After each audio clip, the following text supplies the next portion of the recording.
यीशु के गवाह क्यों बने हम?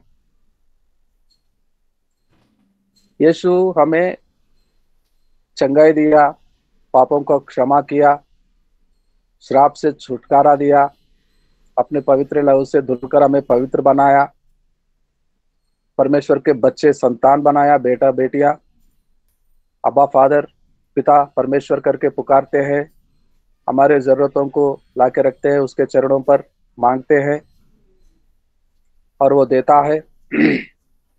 अब बच्चे, पिता और बच्चे का संबंध हो गया है हमारा, father and the children relationship. लेकिन हम पर एक दायित्व है, एक काम को सौंपा है उसने हमें, हमारी गवाही, हम कैसे उसके बच्चे बन गए हैं। आज पिता के पास हर समय, जब कभी दिल चाहता है, जा सकते हैं, पुकारते हैं उसको, मांगते हैं उससे, और ये संबंध तो हो गया है। लेकिन वो काम भी दिया गया है हमें, हमारी गवाही लोगों को सुनाना। यीशु के गवाह बनने के लिए काम को सौंपा है यीशु ने। और क्यों बने हम? यीशु की आज्ञा थी, पवित्र आत्मा प्रोत्साहित करता है, नाश होने वालों को देखेंगे संसार में तो परमेश्वर की प्रेम हमारे हृदय में भरता है,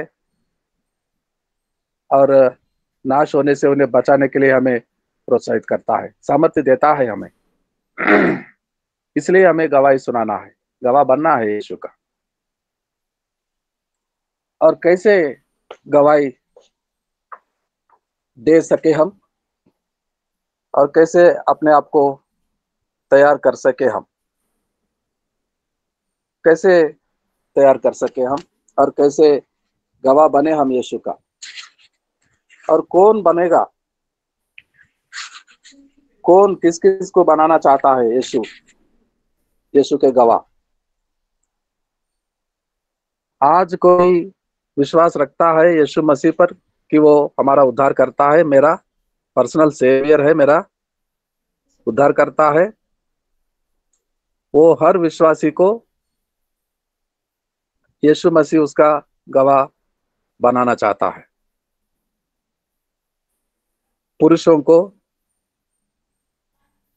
बहनों को भी गवाह बनाना चाहता है, बिल्कुल चाहता है वो, बहनों को भी, भाइयों को भी, बड़ों को भी। अब तो मेरा रिटायर्ड हो गया हूँ, 60 साल का हो गया हूँ, मैं क्या कर सकता हूँ? काम तो नौजवान करेंगे जो बलवान होते हैं। मैं बूढ़ा हो गया हूँ, बूढ़ों को भी काम दिया है, जवानों को भी काम दिया है।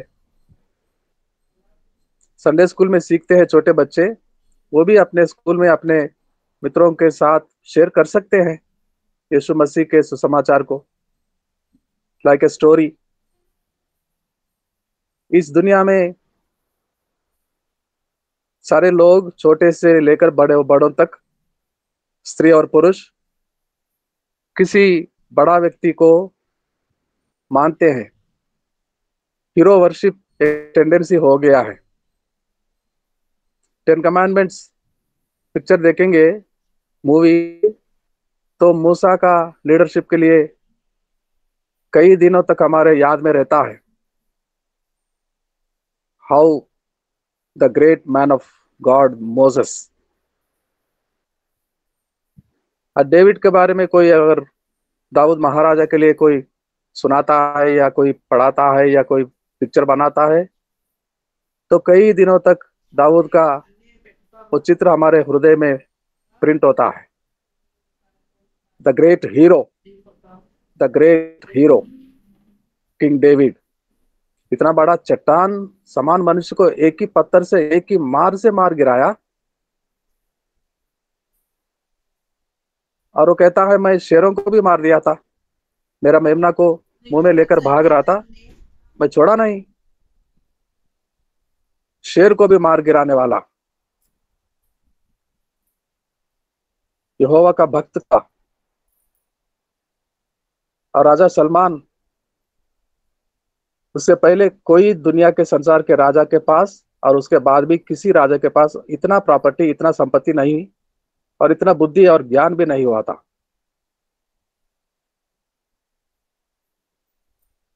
और कई लोग हैं बाइबल में हैं हीरोज, महान पुरुष, और संसार में भी है। अलेक्जेंडर 32 साल की छोटा सा उम्र में सारे दुनिया पर राज करता था और चला गया, कम उम्र में ही चला गया, मर गया। मरने से पहले उस समय के सारे संसार में अपना राज चलाया था। Greek Alexander the great hero, Bible में प्रस्ताव है उसका, दानियल के पुस्तक में बताया गया है। ग्रीक राजा आएगा, पर्शियन राजा के बाद ग्रीक वाला राजा आएगा और उसका राज्य 4 भागों में बंटवारा हो जाएगा। वैसा ही हुआ। यीशु जैसा हीरो इस दुनिया में कभी आया था और कभी आएगा, कभी नहीं आएगा।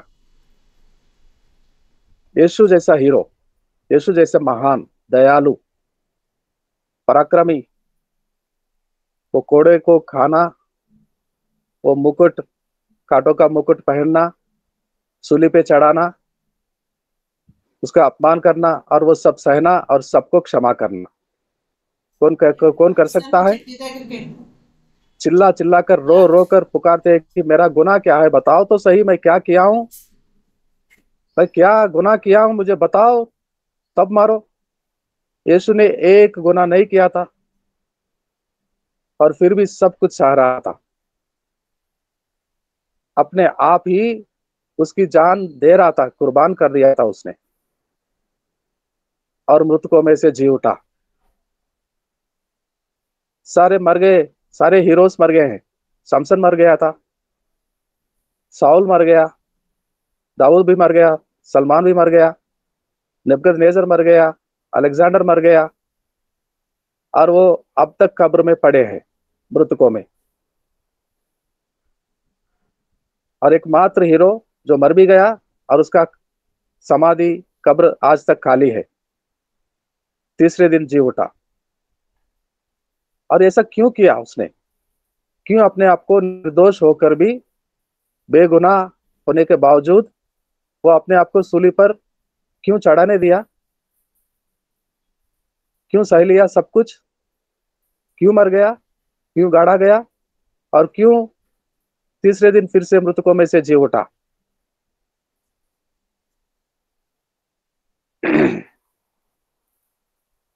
और क्यों आज उस पर विश्वास रखने वालों पर दया करता है, अनुग्रह करता है और उनके सारे जरूरतों को पूरा करता है, पापों को क्षमा करता है। ऐसे करने वाला यीशु के बिना और कौन है जो पापों को क्षमा कर सकता है? वही क्यों कर सकता है? सिर्फ यीशु क्यों कर सकता है? क्योंकि उसी ने अपना लहू बहाया, उसी ने अपमान को सहा, मारने दिया, उसके शरीर को काटने दिया, और वही कर सकता है और आज भी कर रहा है, आज भी करता है। यदि हम जाके गवाह बने उसके, तो सुनने वालों के जीवन में परिवर्तन लाता है, मन फिराता है और उनको बचाता है। तो हमें गवाह बनने के लिए क्या तैयारी करनी चाहिए? क्या तैयारी करना चाहिए हमें गवाह यीशु के बनने के लिए, गवाही देने के लिए? हम उस व्यक्ति के जीवन में जाएंगे जो आखिरी सांस तक यीशु के गवाह बनकर शहर शहर, राज्य राज्य, अनेक मुल्कों में जाता था और उसका गवाही कई लोगों को नाश होने से बचाया। प्रेरित पौलुस, अपोस्टल पॉल, एक और यीशु जैसा हीरो, उसका जीवन में जाएंगे हम। प्रेरितों के काम की पुस्तक 22 अध्याय, 22 अध्याय को निकालेंगे, 22 अध्याय को निकालेंगे। प्रेरितों के काम अध्याय 22 और 3 से लेकर 5 तक पढ़ेंगे वचनों को, 3 से लेकर 5 तक पढ़ेंगे। मैं तो यहूदी मनुष्य हूँ जो किलिकिया के तरसुस में जन्मा, परंतु इस नगर में गलीलिये के पांवों के पास बैठकर पढ़ाया गया और बाप दादों की व्यवस्था की ठीक रीति पर सिखाया गया और परमेश्वर के लिए ऐसी ढूंढ लगाया था जैसे तुम सब आज लगाए हो। मैंने पुरुष और स्त्री दोनों को बांध बांध कर और बंदी गृह में डाल डाल कर इस पंथ को यहाँ तक सताया कि उन्होंने 5वां वचन पूरा हो गया कि नहीं? 5 अभी नहीं हुआ है, 5 आगे है। मरवा भी डाला। इस बात के लिए महायाजक और सब पुरानिये गवाह है कि इनसे मैं भाइयों के नाम पर चिट्ठी लेकर के दमिश्क को चला जा रहा था कि जो वहां हो उन्हें भी दंड दिलाने के लिए बांध कर यरूशलेम लाऊं। आमीन, आमीन, आमीन। पौलुस का इंट्रोडक्शन।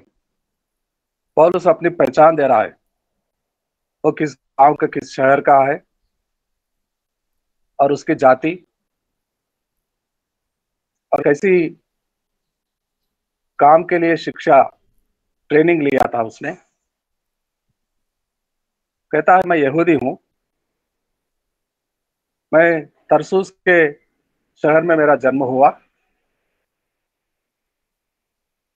मैं यहूदी धर्म के एक बहुत बड़ा धर्मी गुरु के चरणों में बैठकर व्यवस्था को सीखा और बड़ी धुन से व्यवस्था को अगर कोई तोड़ रहा है, पालन नहीं करता है, अपने आप को परमेश्वर कहता है, परमेश्वर का बेटा कहता है, उन सबको मारने के लिए हाथ पैर बांधकर ले आके कैद में डालने के लिए मैं नियुक्त किया गया था। उसके जन्म से लेकर बता रहा है, उसके जाति और वो क्या काम करने के लिए शिक्षा पाया, ट्रेनिंग ली और कैसे वो काम को शुरू भी किया। तो हर गवाह बनने के लिए हर किसी के पास किसी ना किसी जाति का ताल्लुक होता है, किसी ना किसी गांव शहर में जन्म होता है, परिवार होता है।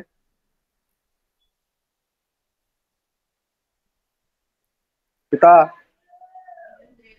माता पिता होते हैं, भाई बहन होते हैं। और क्या पढ़ाई किया, कितना तक? 6-7 तो जरूर पढ़ाई किया होगा हमने, या 10वीं और उसके आगे भी पढ़ाई किए होंगे हमने। कहाँ पढ़ाई किया हमने? ये बता रहा था कि पौलुस गमलीएल नामक के एक गुरु के चरणों में बैठकर मैंने सीखा। वो स्कूल, वो कॉलेज याद है हमें, जहां हम पढ़ाई करते थे। वो संडे स्कूल, यदि हम बचपन से यीशु को जानते थे तो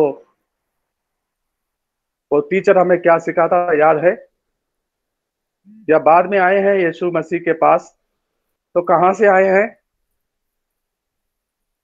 कहां से आए हैं? हमारे माता पिता कौन थे, हमारा जाति, हमारे आदतें, हमारे काम कैसा था? We know very well. और वही गवाही सुनाओ, वही सुनाओ।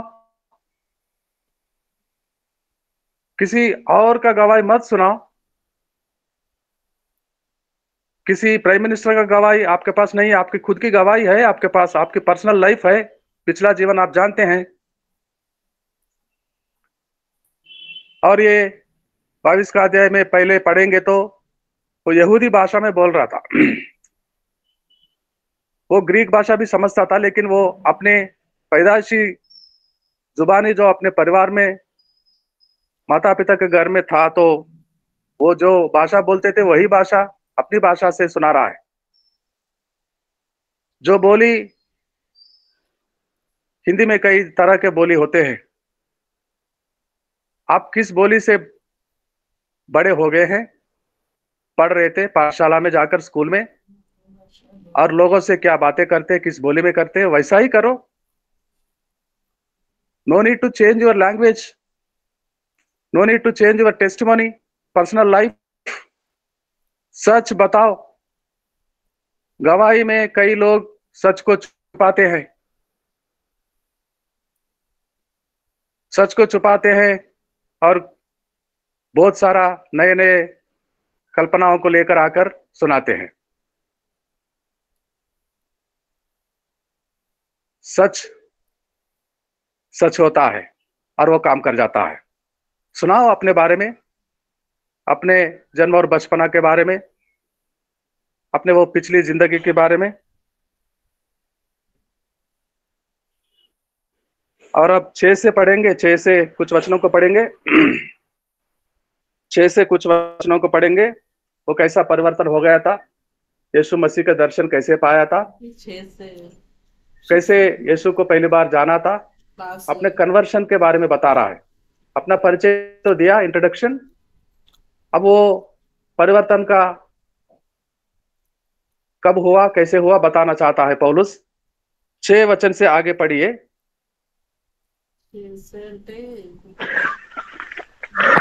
जब मैं चलते चलते दमिश्क के निकट पहुंचा तो ऐसा हुआ कि दोपहर के लगभग एक बड़ी ज्योति आकाश से मेरे चारों ओर चमकी और मैं भूमि पर गिर पड़ा और यह शब्द सुना कि हे साउल, तू मुझे क्यों सताता है?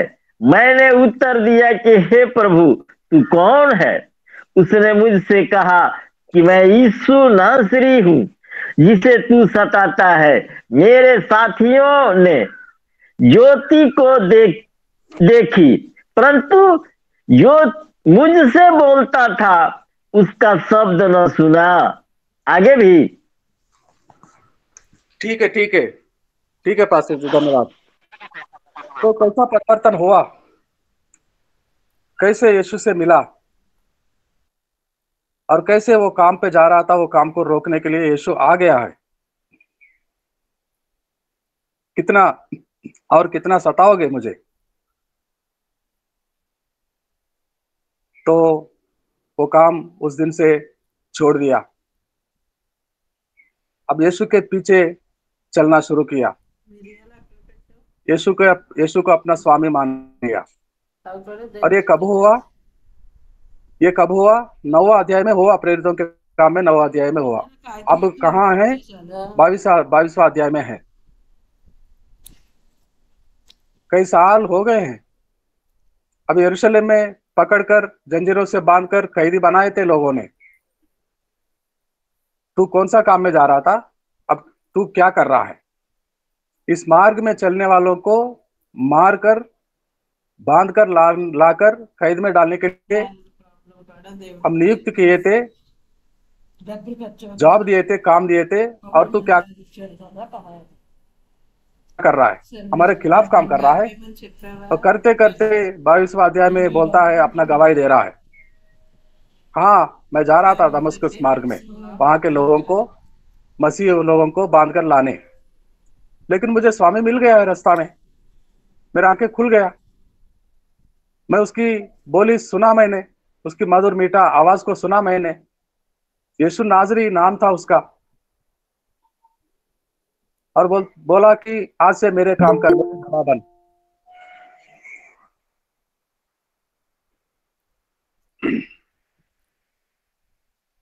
जो 9वां अध्याय में पढ़ते हैं बिल्कुल वैसा ही है, कोई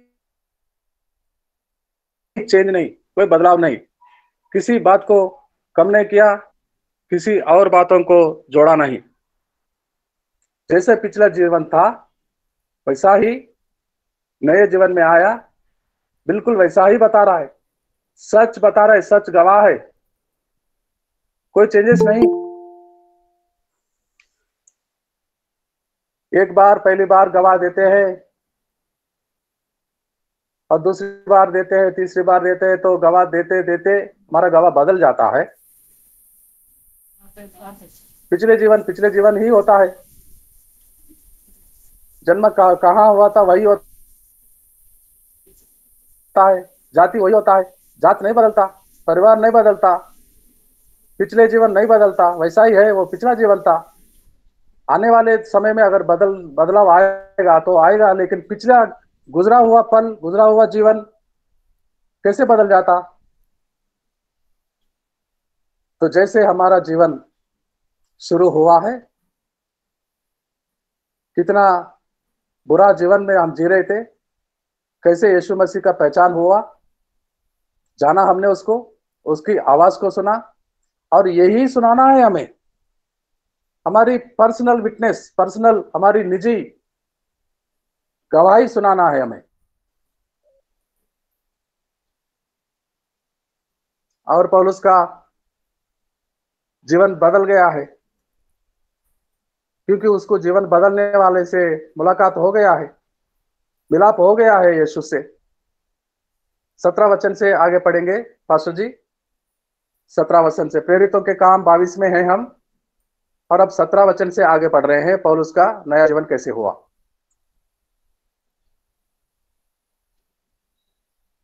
पढ़िए विश्वनाथ प्रसाद जी। जी जी।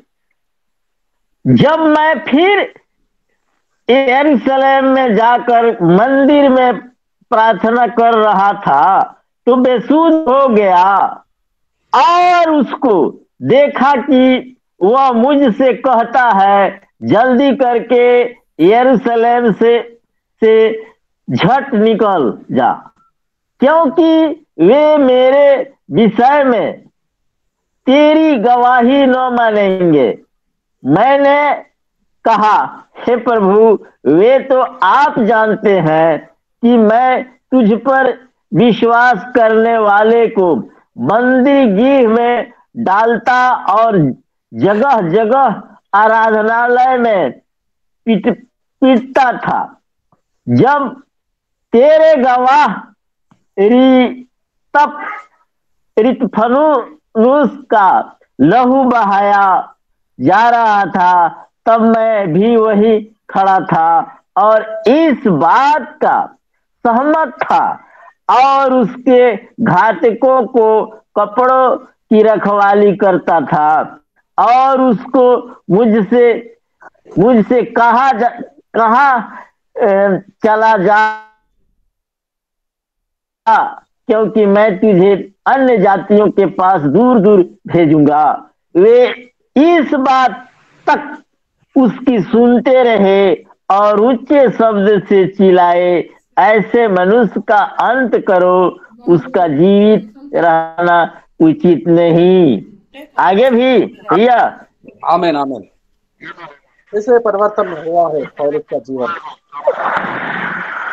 और साथ साथ बिना संकोच के, बिना डरे हुए, वहां यरूशलेम के नगर के सारे बड़े बड़े लोग उपस्थित थे इस सभा में, और ये जंजीरों में से बंधा हुआ था,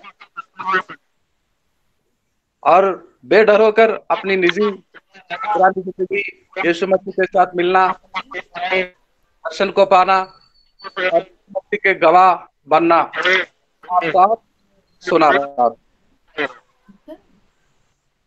म्यूट में हो जाइए, म्यूट में हो जाइए विश्वनाथ प्रसाद जी। ओके। तो पौलुस के जीवन में वो किस जाति में जन्मा, किस नगर का था, और किस तरह शिक्षा पाई, क्या शिक्षा पाया, और क्या काम करने के लिए अपने आप को तैयार किया, और वो काम को शुरू भी किया, यीशु के मार्ग में जाने वाले मसीह लोगों को जान से मारने और बंदी गृह में डालने काम पर चल रहा था। एक दिन यीशु से मुलाकात हुआ, तब से उसका जीवन बदल गया। अब वो खुद ही यीशु के लिए मार सहने के लिए तैयार हो गया और वही गवाही सुना रहा है वो, और ये गवाही सच है।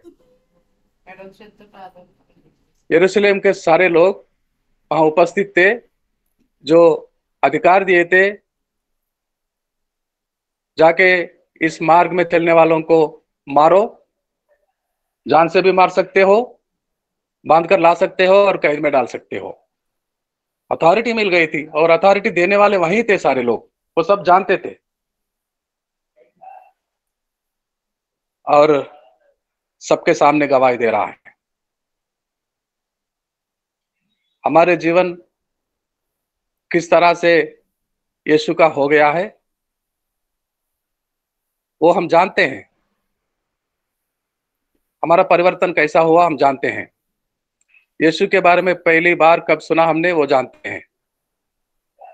यीशु हमें किस तरह दर्शन दिया, कब दिया, जानते हैं। और यीशु ये काम करने के लिए हमको विश्वासी बनाया, प्रचारक बनाया, सेवक बनाया, और वो चाहता है हम वो काम को करें, करते रहे, करते रहे, करते रहे, करते रहे, बिना थकावट के, बिना रुकावट के, किसी सताव और दबाव को देखकर नहीं डरते। वो काम हमें करना ही है, हर रोज करना है। अपने आप को तैयार करना है पौलुस के जैसा। यदि पौलुस को यीशु से मुलाकात हुआ, ये सच है, तो वो सच बता रहा है। आज हमारा यीशु से मुलाकात हुआ कभी? हुआ है। यीशु से कुछ मिला है हमें? चंगाई, पापों का क्षमा, श्राप से छुटकारा? हाँ, मिल गया है। ये कंफर्म है, वी गॉट सेव्ड, हमारा उद्धार हो गया है। और हमको पवित्र आत्मा भी दिया गया है यीशु के द्वारा, और पवित्र आत्मा के साथ वरदान भी मिला है हमें। Word of prophecy, word of healing, word of speaking tongues, ये सारे वरदान हमें मिला है। क्यों दिया है? इस्तेमाल करने के लिए दिया है। इस्तेमाल कैसे करेंगे? गवाही के साथ इस्तेमाल होता है हमारे वरदान, पवित्र आत्मा जो देता है। पवित्र आत्मा जो शक्ति, बल, सामर्थ्य देता है हमें, क्यों देता है? हमें इस्तेमाल करने के लिए, हमें गवाह बनने के लिए। हम गवाह क्यों बने यीशु का, और किस रीति से अपने आप को तैयारी करें हम गवाह बनने के लिए, और कहां गवाही देंगे और कैसे देंगे? अपने आप को पौलुस के समान तैयारी तो करते हैं, किए हैं, आज सीखे हैं, तो किसको गवाही सुनाए, कब सुनाए, कहां सुनाए? सीखेंगे, अगर परमेश्वर की इच्छा हो तो आने वाले दिनों में कल सीखेंगे। आज इन वचनों से परमेश्वर हमें ताकत, सामर्थ्य पवित्र आत्मा के साथ हमको दे, ताकि हम हमारी निजी गवाही देने के लिए हमेशा तैयार रहे, जैसा पौलुस करता था। पौलुस अपनी लाइफ चेंजिंग को छुपाया नहीं था, उसने लोगों में प्रचार करता था। छुपाने के लिए नहीं, यीशु ने हमें बुलाया। यीशु कहा था एक बार, दीवट को जलाकर छुपाते नहीं, ऊंचे स्थान में रखते हैं, ताकि वो घर वालों को उजाला दे सके, आने जाने वालों को सब कुछ दिखा सके। खाट के नीचे नहीं छुपाते हम दीवट को, लाइट जलाकर ऊंचे स्थान में रखते हैं क्या, कहीं छुपा लेते हैं? लाइट मिल गया है हमें यीशु का उजाला, और वो उजाला ऊंचे स्थान में रखना चाहिए ताकि सारे लोग अपने अपने को देख सके, वो कैसा हाल में है, किस रीति में है, अपने आप को पहचान सके। आइए प्रार्थना करते हैं। आज के संदेश हमारे सबको आशीष से भरे परमेश्वर। आखिरी प्रार्थना करेंगे, मुन्ना प्रसाद जी हैं, मुन्ना प्रसाद जी प्रार्थना करेंगे भाई।